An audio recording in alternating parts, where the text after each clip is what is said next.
Hi, Vito. Hey, Vito. I'm here to introduce my dad, and I'm here to work with my dad.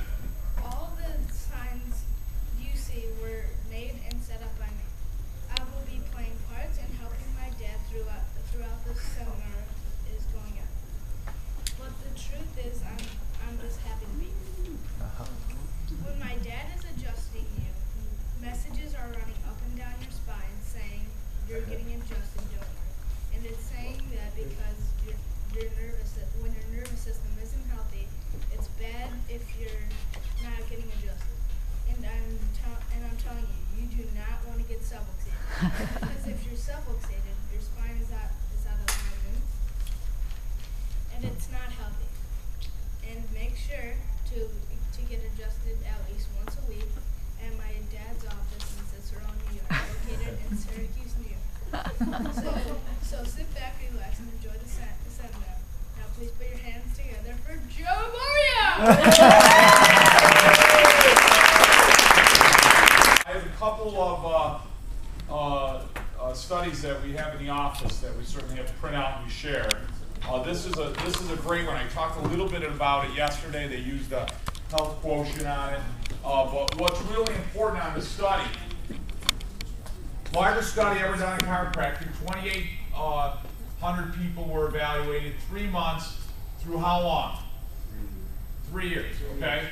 And what they found, most significant results of the study were what? Significant benefits regarding physical and mental health as early as 1 month, and showed continuing clinical improvements over the 3 years with no what? Okay, so that's chiropractic care with no maximum benefit, okay? Unbelievable. So again, what kind of practice do you want to grow? You know, I want to grow lifetime family wellness practice. I know that if mom and dad are under care, then they have a healthier what? Why? Why is that baby healthier? It impacts, well, I mean, even from a DNA level. Yeah, why? Why do you say that, Well, Dr. Tim? impact the mom and dad's ability to produce better DNA, better quality. You say that. Can you come up with something? That sounds good, esoteric. There is a Are you going to adjust me? You're going to crack my back? It's going to help that. Like what? What are you going to go to? What study are you going to go to? I can't think of the name. Who said it? Serum thiol level, right? Kent, right? Okay, so there's a great study, right? Yeah, absolutely.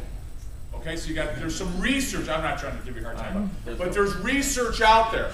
Number one, you shouldn't have heard of a study, know the study, own the study. Why? Because your level of certainty has an enormous degree on what? Ability to influence other people, right? For no man or woman can what? Afford to express in words or acts those beliefs which are what? Not in harmony with, or I'm screwed up, not in harmony with their own what? Their own beliefs. Beliefs. And if they try, if they attempt to do so, what?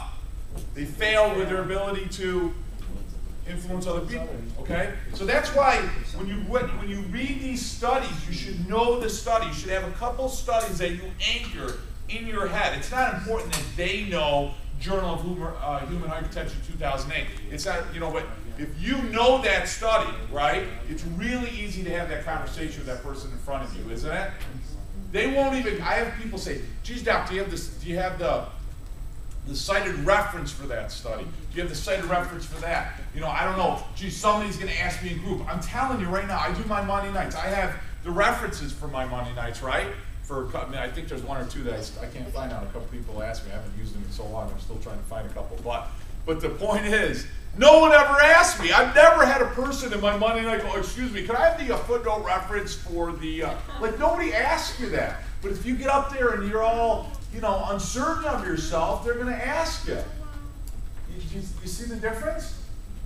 Which is huge. Important study. Why is this important? What's the influence that I have on the rest of the people with that study for lifetime care? Why? What is it?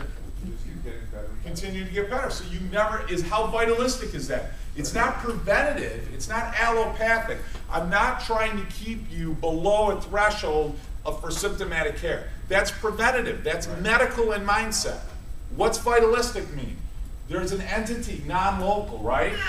Vitalistic comes from Aristotle, right? There's a vital force that doesn't necessarily reside mechanically in the body, yes? That what? Is constantly expressing itself to what? To the matter. What's it doing? It's rejuvenating, reinventing, what? Organizing the matter. It's creating it all the time. If I'm sick, I'm recreating. If I take an x-ray of you and you have a tumor, right, and I take an x-ray of you in a month, you've recreated the tumor. Every day you're recreating it. You follow what I'm saying? So if I could change, does your body, does your innate want you to have a tumor? No, the tumor is probably an expression of what? A loss of innate. You've got some rogue cells. The cells or tissues in your body what? Did whatever they wanted to do because nothing was telling them what to do. Right? So then some illness develops. The illness that develops in you is going to be different than you with a misalignment. How dare you say T7 is going to do this exactly? I don't know what it's going to do. I don't know that your problem is a result of that being out of alignment anyways. I really don't know. Get used to saying that. I don't know. But what? This is what? This is sick and this is healthier, right? This is sick. We know now if you lose mobility, right? We talk about sympathetics, inhibition, and so forth. This is sick, right? This is what? This is healthy, right? I'm just trying to get you, that's all I know. This is sick, this is healthy. If I get you from here to here, you're what? Healthier. Who cares if it gets rid of your diabetes or your migraines? It doesn't matter. We know you're sicker this way. It's going to lead to something, right? So you have to get used to having that conversation with people. Like I said yesterday, we get ourselves in trouble because we put ourselves out as a treatment, as a cure for a particular problem. Does everybody that has a low back problem get better with your care? No, but if you put yourself out there as a treatment for their backache and they don't get better, what happens to them? If you put them under treatment for their backache and they get really healthy or better, what happens? Many people leave. So how does that win? It doesn't. They're healthier because of this. That's the power of studies like this. It's going to change their paradigm. It's going to change their life. It's going to change the lives of everyone and what? Else. It's going to change eternity. You change eternity. The world and their world and the world they leave will be different now because of what you did. If you don't say it, then what? Nothing's changed. Have you led them to a different paradigm? No. You don't change it, right? Gratitude should be in a state of that all the time. Best place to start your morning. In a very humble way, whether you got to pray to a particular God, whatever your deity is, whatever, it doesn't matter, it's meaningless to me. There's something there, you've got to admit that, right? Even if it's innate, universal intelligence, get on your knees and go, holy mackerel, this is unbelievable, right? Unbelievable, yes? All the great blessings we have, humility, I mean, that's amazing, right? Dr. Pete went over that, I already talked a little bit about that. You know, when you see that, what are you thinking, right? What are you thinking? You have a pit in your stomach, oh my God, she's got cancer, that's really bad, I feel sorry for her. I don't want to adjust her, I might get sued.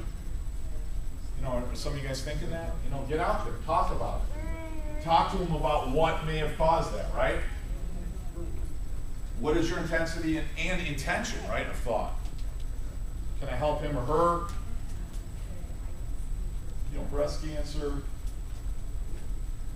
life-threatening cases. Why they get sick? Almost always. I know you got a few genetic issues there that you can pull out that. Didn't take care of themselves. Was what? Who said? Didn't take care of themselves. Didn't take care of themselves. Bottom line, end of story. Yes? Are they victims? Don't you get sick of hearing victims? Cancer victim. You know, I don't mean to be insensitive to the fact you got cancer, but you're not a victim, right? I mean, why are you sick? You don't look at people with rotten teeth and go, oh my God, they got horrible genetics. Isn't that awful? Like, you don't say that, right? Why do teeth get bad? I know you guys, I'm repeating some stuff last time, but repetition is the mother of skill, so. Why? I want you to have some good analogies to go back and fire back on a Monday. Why? Too much crack. Too much what? Yeah, too much crack. They didn't what? They didn't take care of him. When they sit in front of you and go, oh my God, I feel awful. Why do they feel awful? Listen, there's a great sign in Russo's Lumber. It's in Liverpool, New York. What's it say? It's for the poor woman who sits there because the contractor walks in and says, God damn it, I need this. My order, I ran out of 2x4s. I don't have any of this. I don't have any of that. What's it say? Your emergency isn't my emergency. The more you get in there and give crisis, emergency care, you'll never change the paradigm. You've got to say, look, you got some problems, this thing needs to be cared for. We're going to do an assessment on it. You're going to get back in next week. We're going to tell you exactly what's going on. Okay? Not if we can help you. Can you help everybody? Yeah. Right? Stop trying to be the doctor for everybody, right? A dental hygienist can't help them with what? Cancer. They're not going to help them with their heart. I mean, right? If they're walking in, they're not going to ask them about their knee, right? They don't, the dental hygienist or the dentist doesn't walk back and go, oh my God, I don't feel fully satisfied as a doctor in my field because I can't help them with their knee problem. So this weekend I'm going to take an orthopedic course to learn how to treat knee and meniscal tears. Is that what they're thinking? No. In fact, most people would never, though I know they do because I have dentists in my office, but maybe some people will, but most people don't even ask the dentist about their what? Their knees, right? I mean, for the most part. True or true? Right? So we have to get to that point. You know what? What you offer, no one else does. What you offer, no one else does. It doesn't mean you don't have to eat good and exercise and probiotics and omega-3s. I'm not denying the necessity of any of that. It's vital, it's important for your body. But that particular moment isn't what you do. Dr. Matt was talking about it. You don't need a license to do all that other stuff, right? No one does what you do. You can get in, put your hand on an atlas, and change their neurology and allow their body to reorganize the matter and cellular function in an instant. Who else does that? Towards the way the body is supposed to what? Work. No one else does it. In a second. Who can do that? Right? So why would you want to even think about doing the other stuff? Right? Get excited about it.